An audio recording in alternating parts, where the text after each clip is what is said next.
দেখেন বন্ধুরা, পিঁপড়ে জানে না যে আমি বাড়ি বানাচ্ছি, আমার বাড়িটা আদৌ থাকবে কি না, বা আমি যে বিলটা দিচ্ছি সেই বিলটা থাকবে কি না।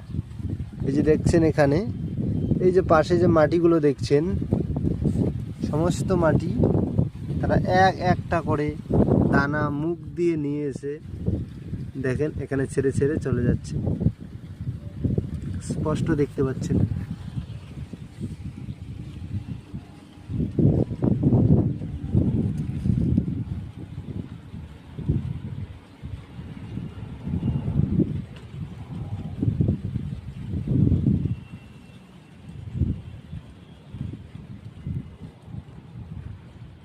খাল থেকে সেই মাটিগুলি নিয়ে আসতেছে এবং এখানে ছেড়ে ফির রিটার্ন চলে যাচ্ছে, ফির আবার নিয়ে আসতেছে।